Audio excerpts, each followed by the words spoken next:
मैं आपका एक बार फिर से वेलकम करता हूं आपके अपने चैनल ब्रिलियंट मैथ्स क्लासेस पर। तो आज की क्लास में हम डिस्कस करेंगे अपना फर्स्ट क्वेश्चन एक्सरसाइज 5.7 का। क्वेश्चन नंबर 1 एक्सरसाइज 5.7 का। तो 5.7 का फर्स्ट क्वेश्चन बोल रहा है से ट्रू और फॉल्स, यानी कि हमें इन्हें बताना है कि ये जो क्वेश्चन है वो क्या है, स्टेटमेंट है, सॉरी वो क्या है, ट्रू है या फॉल्स है। ठीक है, तो फर्स्ट स्टेटमेंट पढ़ेंगे। आप बोल रहे हैं each angle of rectangle is right angle. क्या है, सारे रेक्टेंगल के जो सारे एंगल होंगे वो क्या होंगे, राइट एंगल। यानी कि जो रेक्टेंगल होता है आपका, ये देखिए इसमें ये सारे एंगल्स कैसे होते हैं, 90 डिग्री। सारे क्या होते हैं, 90 डिग्री होते हैं एंगल। ठीक है, यानी कि ये बिल्कुल सही बोल रहा है कि जितने भी एंगल होते हैं रेक्टेंगल में, यानी कि चारों रेक्टेंगल के एंगल जो होंगे वो कितने होते हैं आपके, राइट एंगल। राइट एंगल यानी कि 90 डिग्री। इसका मतलब फर्स्ट स्टेटमेंट बिल्कुल क्या है, ट्रू है। क्या है, बिल्कुल ट्रू है। ठीक है, next, opposite side of rectangle are equal in length. यानी कि अगर आपको यहीं से देखने से पता लग रहा है ये वाली साइड इसके इक्वल है और ये वाली साइड इसके इक्वल है, इसका मतलब आमने सामने वाली साइड, यानी कि ऑपोजिट साइड। लेफ्ट के ऑपोजिट राइट होता है और अप के ऑपोजिट डाउन होता है। यानी कि लेफ्ट और राइट और अप और डाउन, यानी कि ये दो साइड आपस में ऑपोजिट साइड्स इक्वल होते हैं। किसकी, रेक्टेंगल की। किसकी, रेक्टेंगल की। ठीक है, तो यानी कि सेकंड वाला स्टेटमेंट है कि ऑपोजिट साइड्स क्या, ऑपोजिट साइड रेक्टेंगल की इक्वल होती है, बिल्कुल सही है। यानी कि ऑपोजिट साइड रेक्टेंगल की इक्वल होती है, लेकिन स्क्वायर की सारी साइड्स यानी कि all four sides of square is equal. ठीक है, ये बात याद रखना है। आगे क्या रहा है, diagonal of square are perpendicular to each other. यानी कि जो स्क्वायर होगा,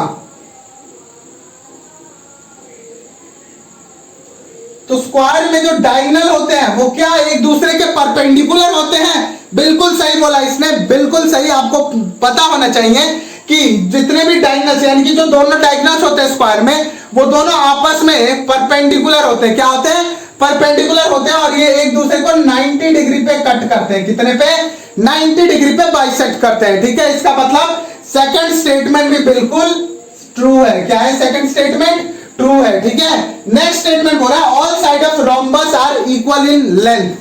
तो रोम्बस और स्क्वायर में कोई फर्क नहीं होता है। ठीक है, बहुत ही कम फर्क होता है रोम्बस और स्क्वायर में, लेकिन जो रोम्बस की प्रॉपर्टी है वही स्क्वायर की प्रॉपर्टी, यानी कि स्क्वायर की सारी साइड्स इक्वल होती है तो रोम्बस की भी सारी साइड्स इक्वल ही होंगी। ठीक है, तो इसका मतलब रोम्बस को आप एक स्क्वायर ही समझ सकते हैं। ठीक है, रोम्बस क्या होता है आपका, स्क्वायर होता है।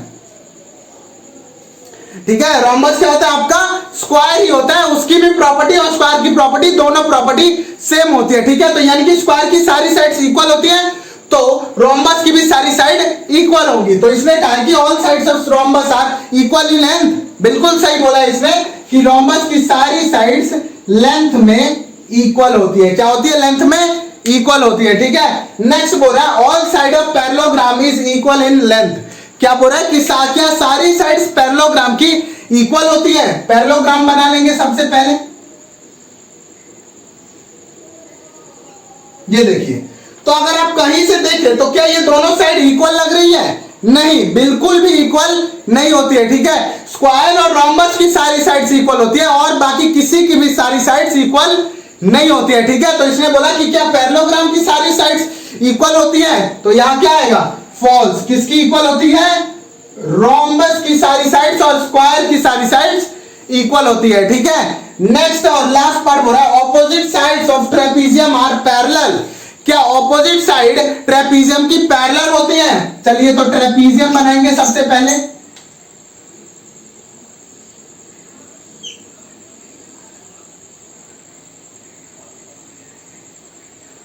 तो ये है आपका ट्रेपीजियम। तो ट्रेपीजियम में तो ये और ये वाली साइड पैरेलल हो गई। ठीक है, लेकिन क्या ये और ये वाली साइड पैरेलल है, नहीं। अगर मैं इसको हल्का सा भी एक्सटेंड करूं यहां पर और यहां पर, तो यहां पर क्या हो जाएगी, मीट हो जाएंगे। और पैरेलल लाइन कौन सी लाइन होती है, जो कि कभी मीट नहीं होती है, कभी मीट नहीं होती है, उसे हम कहते हैं पैरेलल लाइंस। ठीक है, तो इसका मतलब एक तो होता है उसका जो एक साइड होता है ऑपोजिट वो पैरेलल होता है, लेकिन दोनों साइड्स ऑपोजिट नहीं होती है। और यहां पर क्या बोला है, the opposite side of parallelogram are parallel नहीं, सॉरी ट्रेपीजियम आर पैरेलल नहीं, बिल्कुल गलत है। पैरेललोग्राम्स की ऑपोजिट साइड पैरेलल होती है, दोनों साइडें, दोनों जो ऑपोजिट साइड्स होती है वो क्या होती है, एक दूसरे के पैरेलल होती है, ठीक है, क्या होती है, एक दूसरे के पैरेलल होती है, ठीक है। तो इसका मतलब लास्ट वाला स्टेटमेंट भी क्या है आपका, फॉल्स है। क्या है, स्टेटमेंट फॉल्स है, ठीक है। तो ये था आपका फर्स्ट क्वेश्चन एक्सरसाइज 5.7 का।